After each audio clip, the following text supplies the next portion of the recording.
बोलो विष्णु भगवान की जय। आज मैं आपको चंपा षष्ठी की कहानी सुनाऊंगी। एक बार बहू ने सास से कहा, माताजी, श्री हरि ने नारद जी का अहंकार किस प्रकार दूर किया था, उसकी कथा व वार्ता कहिए। सास ने कहा, बहू, मंगसर में शुक्ल पक्ष की छठ को चंपा छठ या चंपा षष्ठी कहते हैं।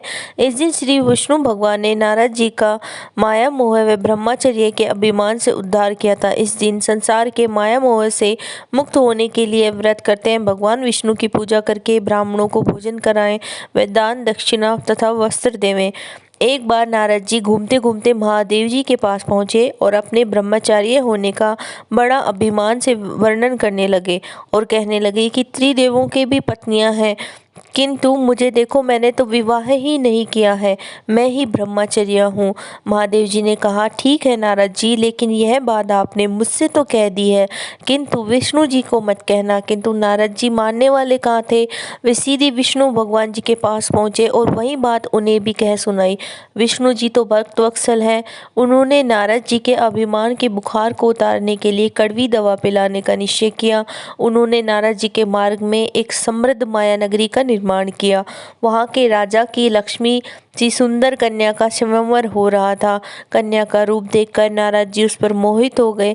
सोचा, यदि यह कन्या मुझे वर चुन ले तो मैं भी ब्याह कर लूँ। बड़े बड़े देव विवाह बिना नहीं रहे तो मैं क्यों रहूँ, किंतु जैसा मेरा रूप है उससे तो वह राजकन्या मुझे वर मुश्किल ही चुने। वे विष्णु जी के पास गए और सारी बात कहकर सुंदर सा रूप बना देने की विनती की। विष्णु भगवान ने उन्हें बंदर जैसा रूप करके भेज दिया। माया मोह व त्रिया से ग्रस्त नारद जी शीघ्रता पूर्वक जाकर राजसभा में बैठ गए।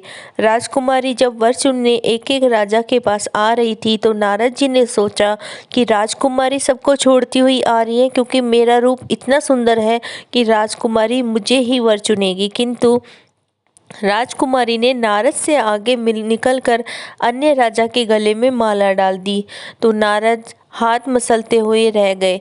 जब नारद जी को पता चला कि विष्णु भगवान ने उन्हें बंदर का रूप दिया है तो विष्णु जी पर बहुत क्रोधित हुए और विष्णु जी से जाकर बोले, मैं आपके पास मदद के लिए आया था, किंतु आपने मदद करने के बजाय मुझे बंदर का रूप दे दिया। कभी आपको भी इस बंदर से ही सहायता मांगनी पड़ेगी। आपने तो मेरी सहायता नहीं की, लेकिन बंदर एक जानवर होकर भी आपकी सहायता कर आपकी आपदा हरेगा। तब विष्णु जी श्राप पाकर भी मुस्कुराए। जान गए होनी तो होकर रहेगी। उन्होंने नारद जी को शांत करके पूर्ववर्त रूप दे दिया। रामावतार में हनुमान जी राम जी की सहायता करके उक्त श्राप को सत्य किया। यह संवर इसी चंपा छठ को हुआ था। उस राजकन्या का नाम चंपा था। कहानी अच्छी लगी हो तो चैनल को लाइक, शेयर और सब्सक्राइब कीजिएगा।